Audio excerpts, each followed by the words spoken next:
नमस्ते छात्रों। 10वीं कक्षा इकाई दूसरी पाठ 8वां पद्य। अपनी गंध नहीं बेचूंगा। कवि का नाम है बाल कवि बैरागी। कविता की विधा है गीत। देखो बच्चों, पहले हम बाल कवि बैरागी के बारे में उनका परिचय कराएंगे। बाल कवि बैरागी का जन्म 1931 मंदसौर मध्य प्रदेश में हुआ। उनका परिचय, जीवन के आरंभिक दिनों में उन्हें बहुत संघर्ष करना पड़ा। उन्हीं हालातों की प्रेरणा लेकर उन्होंने नंद रामदास बैरागी नाम से नाम छोड़कर उन्होंने बाल कवि बैरागी नाम रखकर कविता रचना शुरू की। वे उस रूप में प्रतिष्ठित हुए बाल कवि बैरागी। बाल कवि बैरागी आप साहित्य के साथ साथ राजनीति में भी सक्रिय है। आपकी रचनाएं ओजपूर्ण संपन्न है। आपके जीवन का संघर्ष, जोश, ओज, हौसला और प्रेरणा शब्द रूप में कविताओं से ढल गया है। अपने बच्चों के लिए ढेर सारी कविता लिखी है, इसीलिए भी आपको बाल कवि कहा जाता है। प्रमुख कृतियां: गीत गौरव, दर्द दीवानी, यह काव्य संग्रह प्रसिद्ध है। अभी हम पद्य संबंधी जानकारी लेंगे। प्रस्तुत गीत में गीतकार ने फूल के स्वभाव की विशेषताएं बताई है। फूल जो भी परिस्थिति आए लेकिन अपना गंध नहीं बेचना चाहता, यानी अपना स्वाभिमान कभी नहीं बेचना चाहता। इस फूल से, इस छोटे फूल से ही मनुष्य को भी ऐसा ही बोध अपनाना चाहिए, चाहे जो भी परिस्थिति हो, लेकिन हालात में, कोई भी हालात में अपना स्वाभिमान नहीं बेचना चाहिए। तो चलो बच्चों, पहले हम कविता पढ़ेंगे।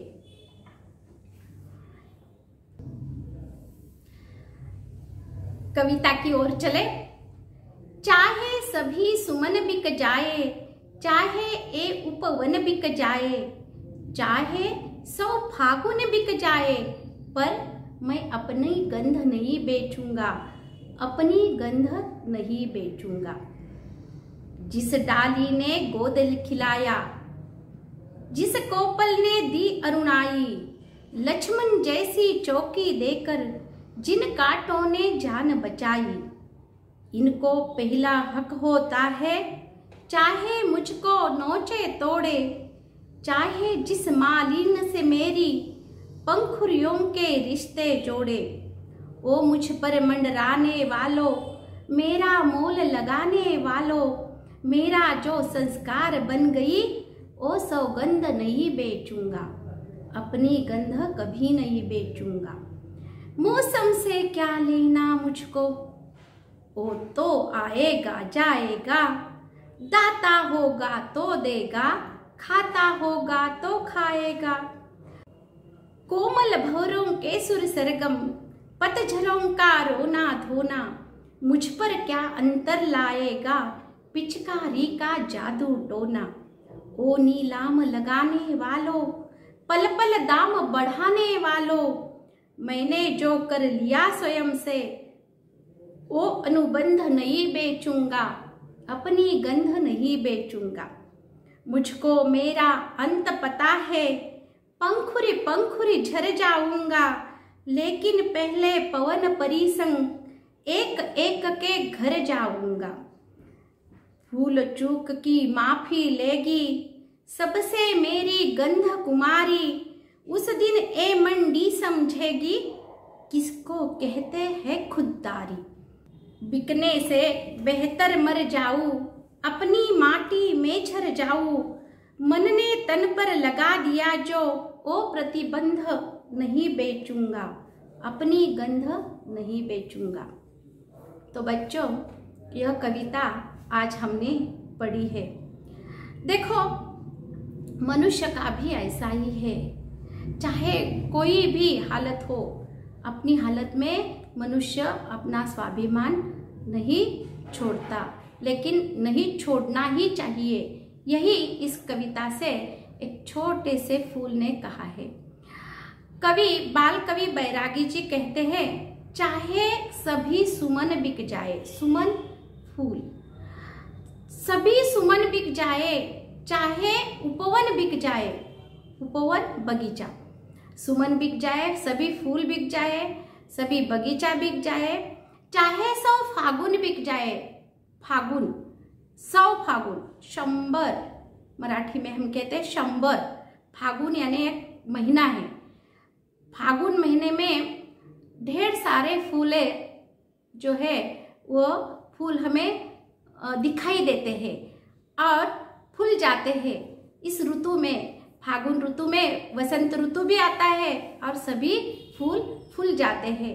ऐसे 100 फागुन आए यानी 100 साल आए, वो भी बिक जाए फागुन महीने के सभी फूल, तो भी मुझ पर फर्क नहीं पड़ता, क्योंकि मैं अपनी गंध नहीं बेचता, मैं अपना स्वाभिमान कभी नहीं बेचता।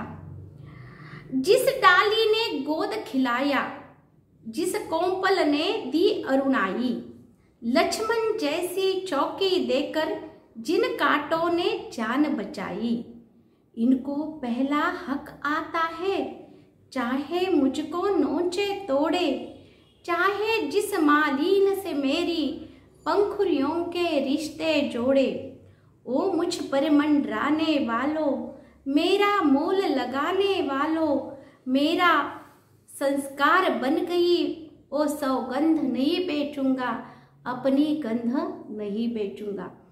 देखो बच्चों, यहाँ पर बाल कवि बैरागी जी कहते हैं कि जिस डाली ने मुझे गोद में खिलाया है, वो फूल कहता है जिस डाली ने मुझे गोद में खिलाया है, और कोपल, कोपल यानी क्या, नई पत्ती, नई पत्ती ने मुझे क्या दी है, लालिमा दी है, अरुणाई यानी लालिमा। और जिस कोंपल ने मुझे लालिमा दी है, जिस नए पत्ते ने मुझे लालिमा दी है, और लक्ष्मण, तुम्हें मालूम है हम राम, लक्ष्मण, सीता हम रामायण में देख चुके हैं, सुन चुके हैं।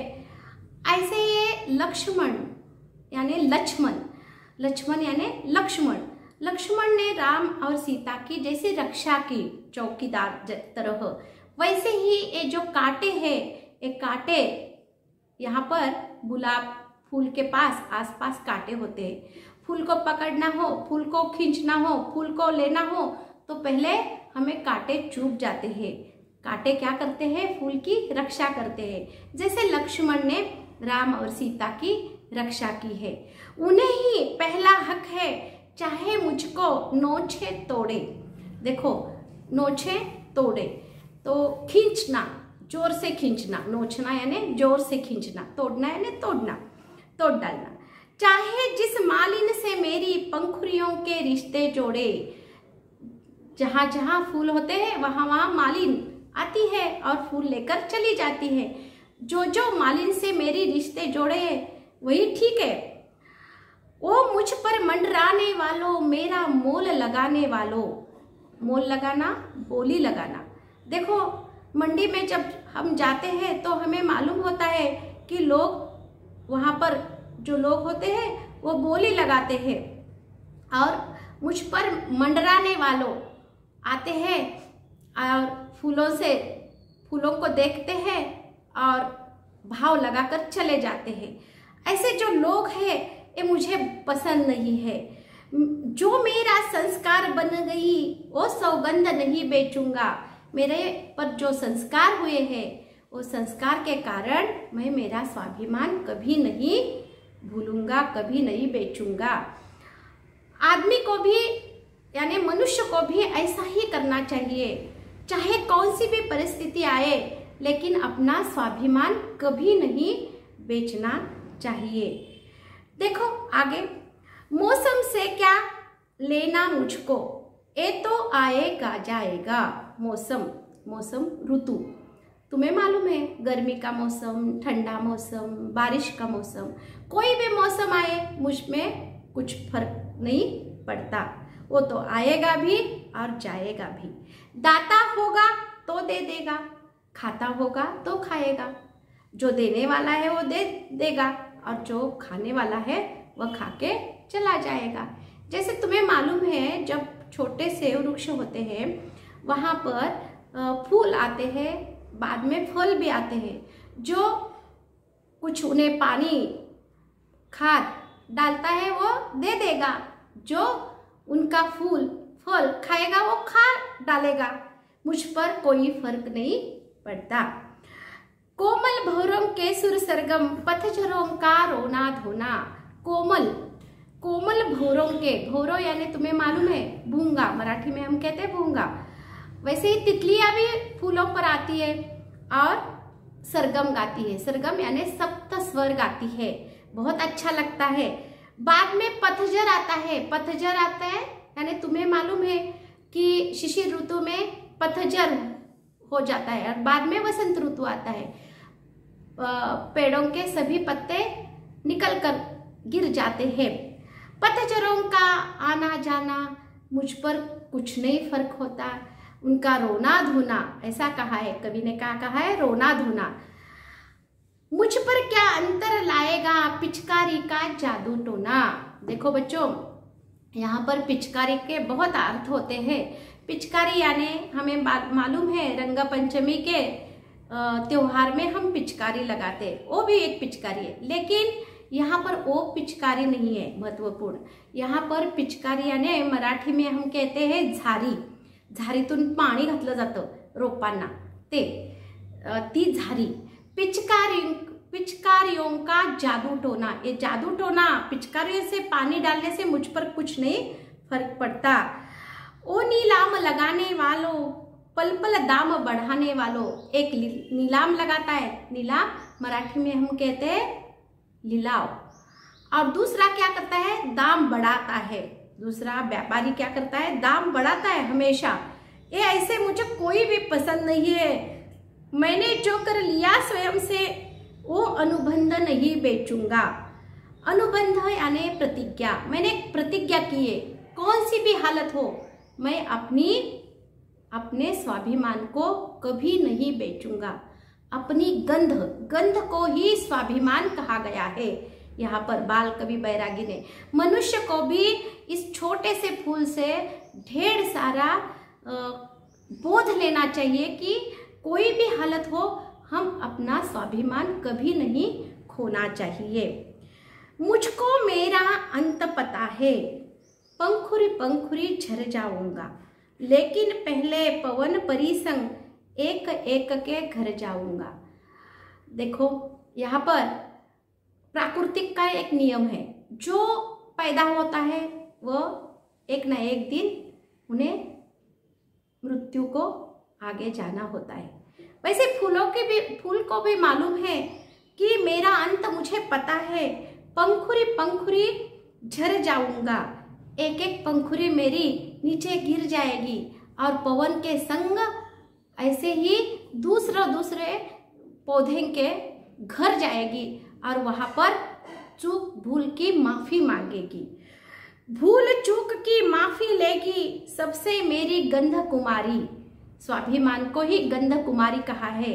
जो मेरा स्वाभिमान है वह स्वाभिमान ऐसा भी है कि कोई मुझसे गलत हो गया हो, कोई मुझसे भूल हो गई है, चूक हो गई है, तो मैं माफी मांगने के लिए भी तैयार हूँ। उस दिन ए मंडी समझेगी, उस दिन ए मंडी समझेगी किसको कहते हैं खुददारी। देखो बच्चों, ये जो पंक्तियां है बहुत ही महत्वपूर्ण है। कैसी? तो उस दिन ए मंडी समझेगी, मंडी में ढेर सारे फूल होते हैं और व्यापारी लोग होते हैं, तो उस दिन समझेंगे कि स्वाभिमान क्या होता है, खुददारी क्या होती है, आत्मसम्मान क्या होता है। खुददारी यानी आत्मसम्मान, खुददारी यानी स्वाभिमान, खुददारी यानी गंध, स्वाभिमान जो फूलों का गंध है। बिकने से बेहतर मर जाऊं, देखो, बिकने से बेहतर मर जाऊं, अपनी माटी से झर जाऊं। देखो बच्चों, देश के लिए अपना जान न्योछावर कर देने के लिए हम तैयार रहते हैं। अपने माटी में मर जाने के लिए हम तैयार होते हैं हमारी भारत की रक्षा के लिए। वैसे ही ये फूल भी कहता है कि किसी के हाथ में जाने से पहले, बिकने से पहले अपने माटी में मिल जाओ। मन ने तन पर लगा दिया है, वो प्रतिबंध नहीं बेचूंगा। देखो, मेरे मन और तन में मैंने क्या लगा दिया है कि एक प्रकार का लगाम, यानी एक प्रकार की रुकावट मैंने ली है कि मैं कभी भी अपना स्वाभिमान नहीं बेच सकता, किसी भी हालत से अपना स्वाभिमान नहीं बेचना चाहता। तो देखो बच्चों, यहाँ पर मनुष्य को ऐसी ही प्रेरणा लेनी चाहिए। आमतौर कोई भी हालत हो, हम अपना स्वाभिमान कभी नहीं बेचना चाहिए। धन्यवाद।